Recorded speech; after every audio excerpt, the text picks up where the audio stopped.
primero es resolver una de las principales dudas que aparecen, y es si blockchain significa Bitcoin. Y eso no es así, ¿de acuerdo? Blockchain es distinto que Bitcoin, ¿vale?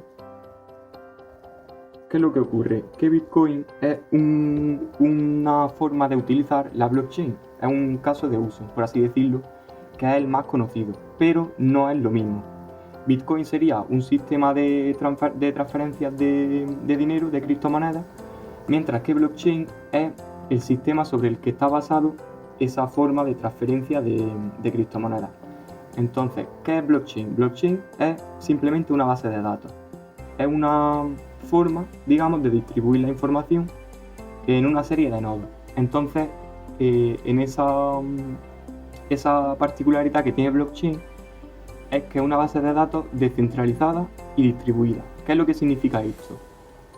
Una base de datos centralizada es aquella en la que aparece un nodo central. Tenemos nuestro servidor, ¿vale? Que sería, por ejemplo, el servidor A, y este sería el centro, digamos, que contiene la información.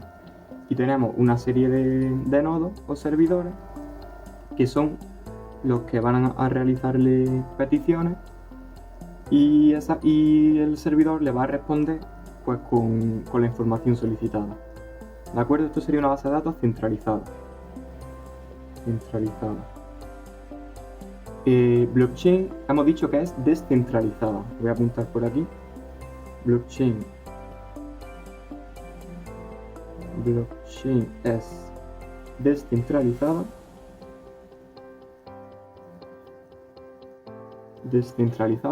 y distribuida. ¿De acuerdo? Es descentralizada y distribuida.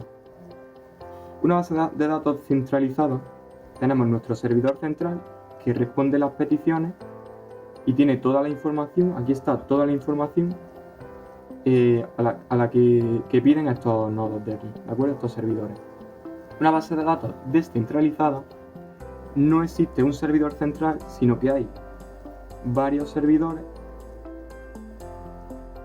que contienen la información. Entonces se establecen, por así decirlo, comunicaciones entre ellos, ¿vale?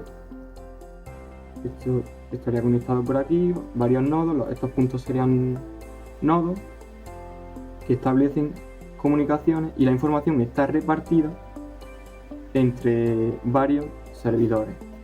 Aquí la información estaría en estos servidores de aquí, mientras que aquí la información estaría en este servidor. Aquí estaría la información y aquí solo estaría en este. Eso sería una base de datos descentralizada. ¿Qué es una base de datos distribuida?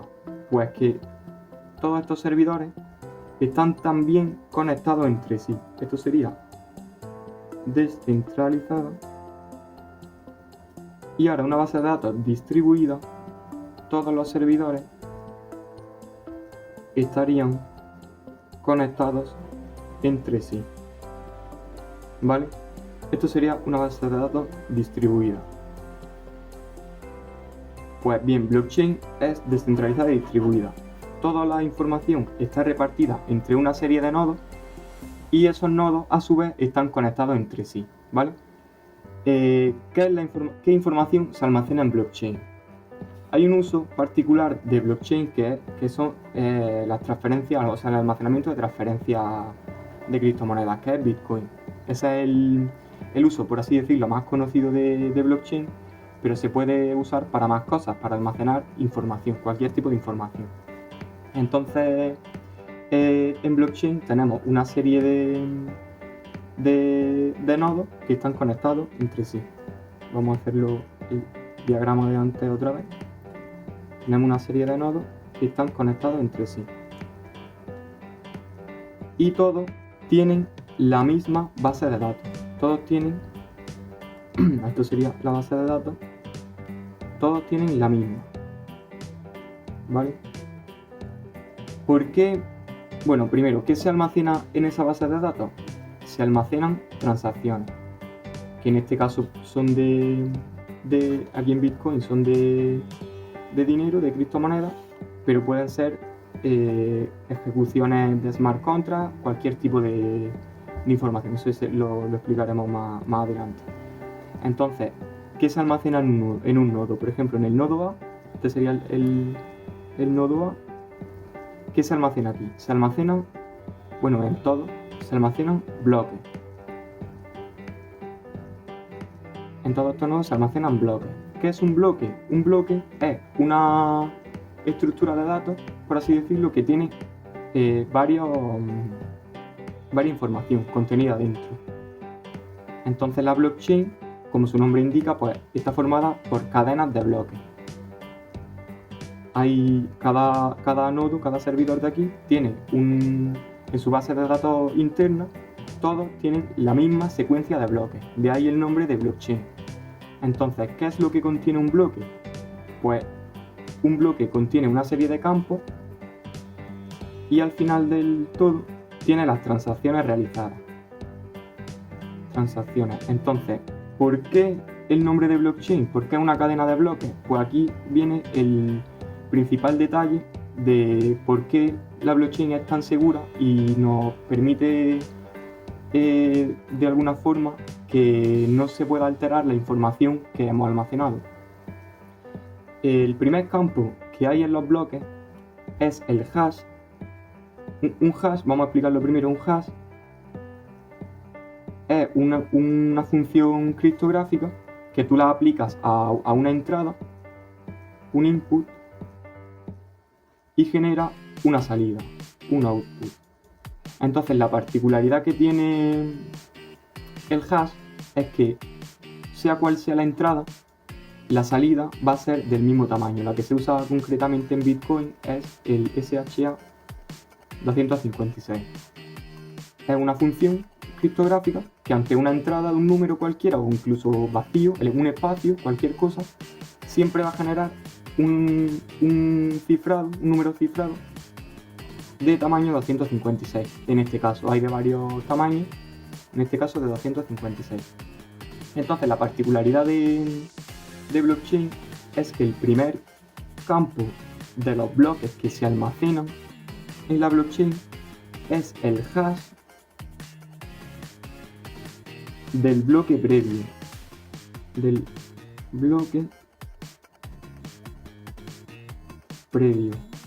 de manera que si hay un bloque corrupto que esté en una posición anterior al bloque actual, todos los bloques que se han generado a partir de ese están corruptos, porque si cambia, por ejemplo, el hash del bloque 3, pues todos los siguientes ya son erróneos, porque están formados, su bloque está formado a partir del hash del bloque 3.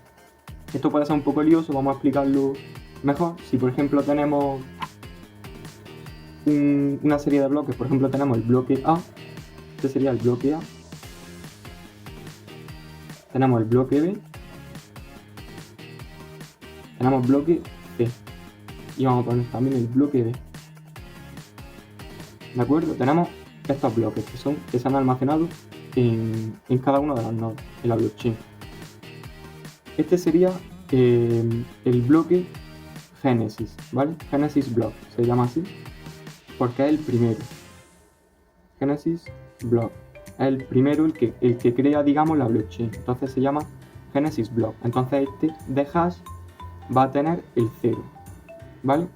0, esto serían 256 ceros, por ejemplo. Voy a ponernos un ejemplo, serían 256 ceros. Entonces el bloque B su hash del bloque va a utilizar este número de aquí. Entonces, por ejemplo, si el hash del bloque B es, por ejemplo, HDB, pues será HDB más 0, porque sería el del bloque anterior. El bloque C sería, si esto por ejemplo lo denominamos B', por ejemplo, pues el hash del bloque C sería H de C más B', porque sería el hash de C del bloque C más B', que es el del bloque anterior. Y el hash del bloque D, esto por ejemplo sería C', el hash del bloque D sería C' más H de C, el hash de C, que sería el resultado, esto lo explicaremos ahora más adelante, del hash del bloque D. ¿Qué es lo que ocurre? Que si por ejemplo el hash de C es corrupto, entonces si h de C es corrupto, este hash estaría erróneo porque utiliza el hash de C. Si por ejemplo, ahora, un segundo, si por ejemplo el hash de B es corrupto,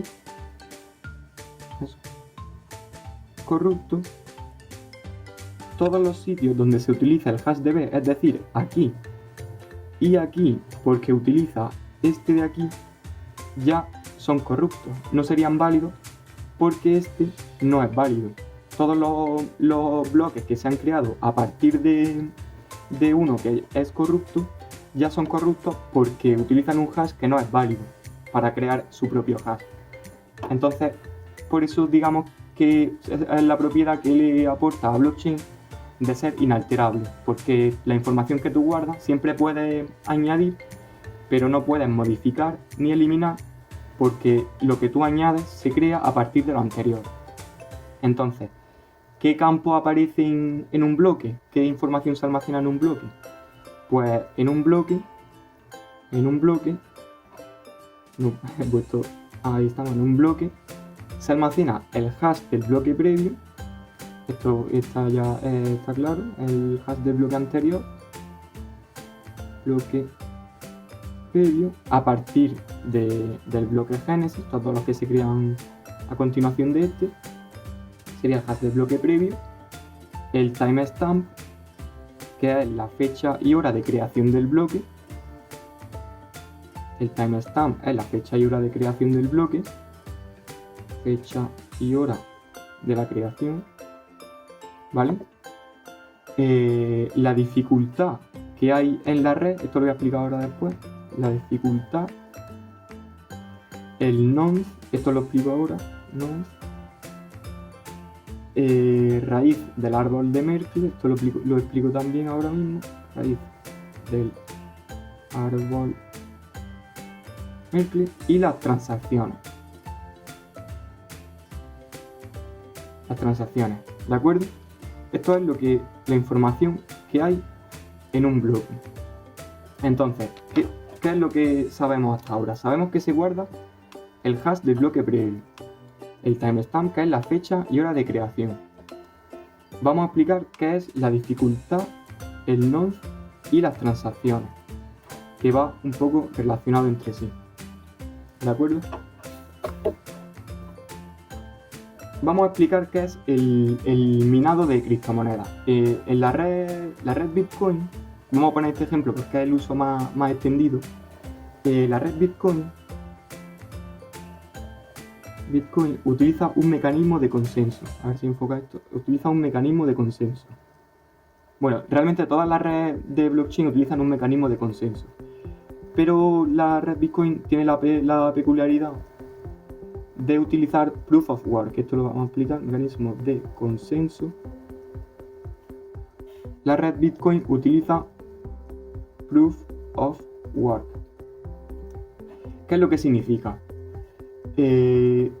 Cuando en una blockchain una serie de nodos quieren cerrar un bloque, quieren escribirlo en la blockchain, lo que hacen en este mecanismo de consenso, digamos este mecanismo de ponerse de acuerdo entre sí para decir, vale, este bloque es válido, consiste en calcular un número que es el nonce, el dato este que se guarda aquí en el bloque.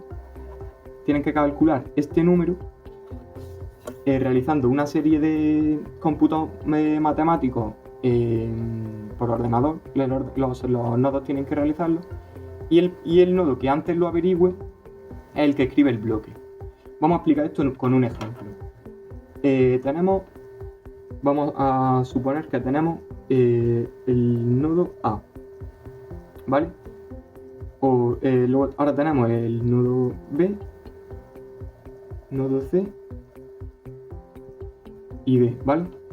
Todos estos nodos, todos estos servidores van a competir entre sí para cerrar un bloque. Tenemos aquí nuestro bloque con una serie de transacciones y demás. Y el bloque tiene los campos que hemos dicho que tiene una dificultad y un nonce y las transacciones, más los campos que hemos explicado antes, pero estos son los que faltan, digamos, por explicar. Estos son los que vamos a explicar ahora. Entonces, el bloque tiene estos campos de aquí. ¿Qué es la dificultad? La dificultad es la exigencia que hay en la red para calcular el nonce. Digamos, es la dificultad en sí para calcular el nonce. El nonce es un número. Entonces, este número cumple una serie de requisitos. Por ponerlo en un ejemplo sencillo, supongamos que la dificultad es,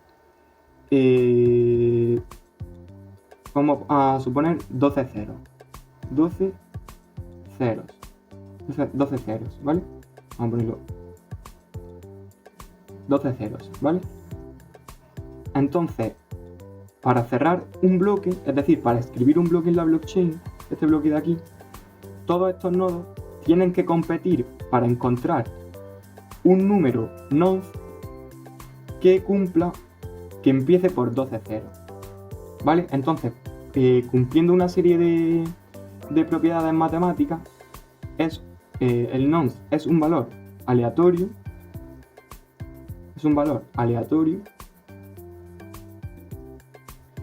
y es de un solo uso.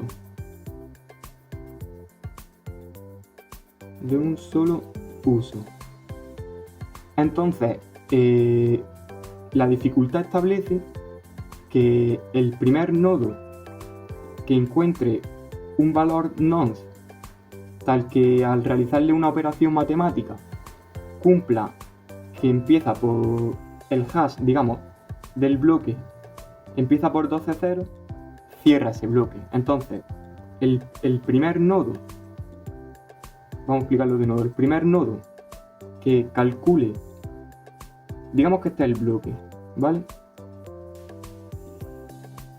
Bloque. Entonces, se le añade un nonce, que hemos dicho que es un número aleatorio y de un solo uso. Entonces, el primer nodo A, B, C o D, que al realizarle un hash al bloque más al nonce dé como resultado un número que empiece por 12 ceros, lo demás de aquí me da igual, pero tiene que ser por 12 ceros, cierra ese bloque. Vamos a explicarlo otra vez. El primer nodo, o sea, el primer nodo de aquí, A, B, C o D, que realizando un hash, que puede ser SHA-256, como hemos explicado antes, es decir, me va a dar un número de tamaño 256.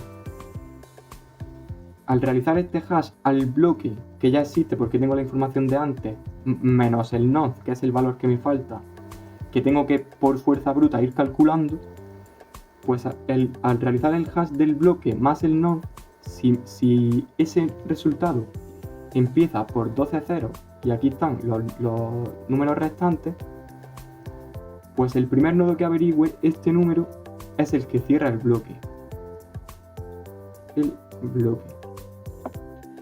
Entonces, la dificultad establece, por ejemplo, en el caso de Bitcoin, que este número se tarda alrededor de unos 10 minutos en calcularse. Es para añadir, digamos, seguridad a la red de Bitcoin. Entonces, si hay mucha potencia computacional para calcular el nonce, se aumenta la dificultad aumentando el requisito de número de ceros. Si hay poca potencia, se reduce la dificultad, por ejemplo, con 4 ceros. Para que empiece con 4 ceros se hace en nada, se hace enseguida. Pues entonces la dificultad se reduce. Para aumentar la dificultad, pues por ejemplo con 20 ceros. Entonces, aumentando la dificultad, los nodos cada vez tienen que invertir más poder computacional para poder encontrar un número que añadiéndolo al hash del bloque, dé como resultado un número que empiece por 20 ceros. ese cálculo de ese node, el cálculo aleatorio de ese node por ensayo, por prueba y error, es lo que se conoce como minado. Entonces, el minar bitcoins realmente es muchos ordenadores realizando pruebas, ensayo y error de forma aleatoria, para que al realizar el hash del bloque más el número que ellos están probando por fuerza bruta, dé como resultado un número que empiece por la cantidad de ceros establecida en ese momento en la blockchain por la dificultad. Vaya trabalengua, vaya trabalengua. Eso es lo que se conoce como minado de bitcoins. ¿Qué es lo que ocurre? Que en este caso el mecanismo de consenso es proof of work. Eso es prueba de trabajo, es gasto computacional, por así decirlo. Gasto computacional. Existen otros mecanismos de consenso como proof of stake,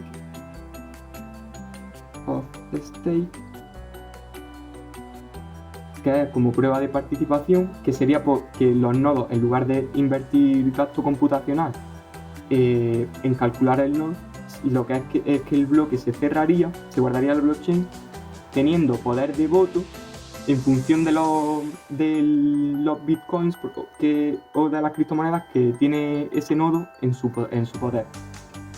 Entonces, en este caso sería por prueba de participación, es como se denomina. Prueba de participación. Y en este pues sería por gasto computacional. Hay más tipos de mecanismos de consenso, pero la finalidad, digamos, de estos mecanismos de consenso, sea cual sea, es establecer una forma por la que los nodos se ponen de acuerdo para cerrar un bloque y escribirlo en la blockchain. Así explicamos lo que sería la dificultad, lo que sería el node, que es el valor que tienen que adivinar los nodos, y las transacciones. Mencionar también que el nodo que averigua el node, si en el bloque, este sería el bloque, y aquí aparece el hash del bloque anterior, el timestamp, etcétera, etcétera, y aquí aparecen las transacciones, a ver que no se ve, aquí aparecen las transacciones, el nodo que averigua el node, que al aplicar el hash al bloque existente más el node, da como resultado un número que cumple con la condición establecida con la dificultad. Como recompensa, escribe una transacción aquí en la que recibe bitcoins a cambio. Bitcoins como recompensa.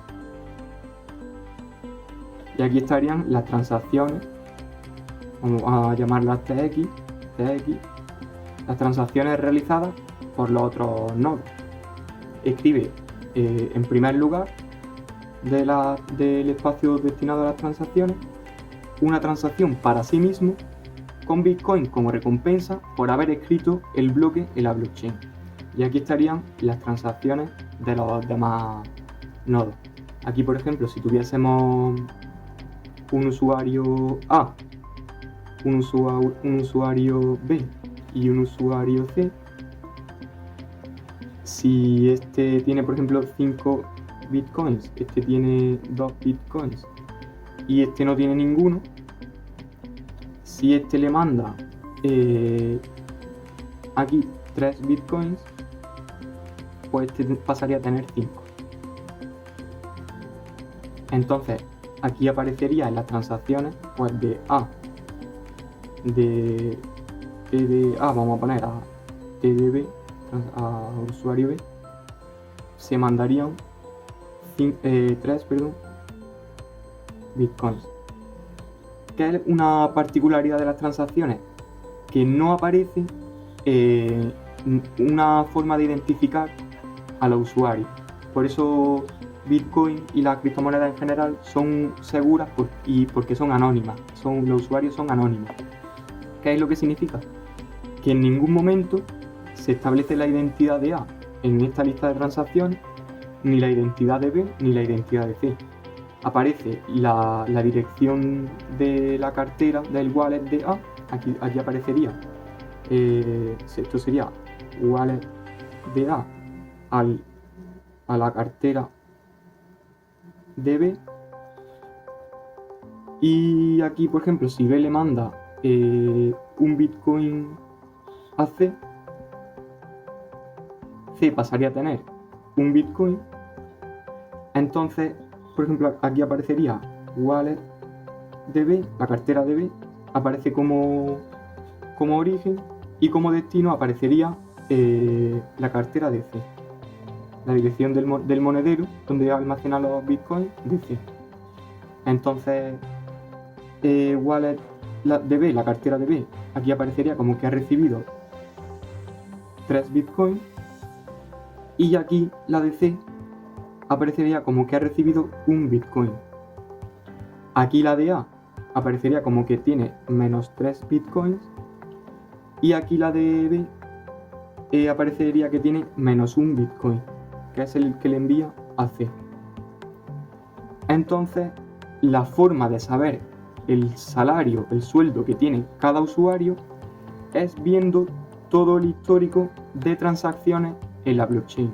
No existe una forma de saber cuántos bitcoins tiene cada usuario en su monedero sin que se registre, digamos, todo el histórico de transacciones que hay almacenado en la blockchain. Esto sería todos los bloques. La forma de saber, por ejemplo, el sueldo final de A sería viendo el historial de transacciones que hay en la blockchain. Y ya faltaría por explicar lo que es el árbol de Merkle, que es un poco complicado, pero vamos a intentar explicarlo. Bueno, realmente la estructura es sencilla, pero es complicado el entender la finalidad y cómo se implementa. Tengo pensado hacer un vídeo para explicar cómo se implementa un árbol de Merkle en JavaScript. Un árbol de Merkle es una estructura en la que aquí aparecen una serie de transacciones: transacción A, transacción B, transacción C, transacción D. Entonces la forma de comprobar la consistencia de esas transacciones de una manera simple, por así decirlo, sería realizando un hash a esta transacción junto con esta transacción. Entonces esto daría un hash de estas dos transacciones. Aquí aparecería un hash de estas dos transacciones, C y D, y aquí aparecería un hash de estas dos transacciones. Sería, bueno, de estos dos hashes, mejor dicho. Sería hash de el hash de A y B más el hash de C y D. ¿Por qué se llama árbol de Merkle? Porque esto, visto del revés, tiene una forma de árbol. Visto de esta forma, tiene una forma de árbol. De hecho, se suele pintar así, lo he pintado al revés porque se entienda un poco mejor. Entonces, ¿para qué sirve esto? Pues para que si cambia el hash de B, si cambia esta transacción y es errónea, este hash cambia y este de aquí, por lo tanto, cambiaría entero. Si por ejemplo este hash es erróneo, es corrupto, este hash también es corrupto. Entonces esto simplifica mucho comprobar la consistencia de una serie de transacciones, porque basta comprobar que este hash sea corrupto para saber si ya alguno de estos es corrupto. Es decir, si uno de estos cambia, todos los que hay por encima de él cambian también. Entonces se puede comprobar la consistencia o la veracidad de una serie de transacciones viendo si este resultado, al sustituir por ejemplo esta transacción por otra, si este resultado ya es distinto, quiere decir pues que efectivamente esta transacción se ha modificado, porque el hash es una operación que siempre ante una misma entrada te da la salida, pero si cambias la entrada, aunque sea lo más mínimo, ya la salida es totalmente distinta. Es una forma de comprobar la consistencia de una serie de transacciones. Y ya finalmente quedaría explicar para un próximo vídeo qué son las blockchain públicas, blockchain privadas,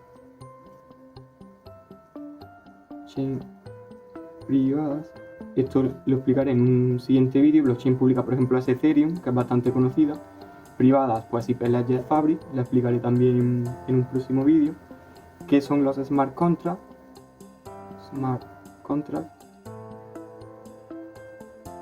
Y los oráculos. Esto en siguientes vídeos es lo que explicaremos.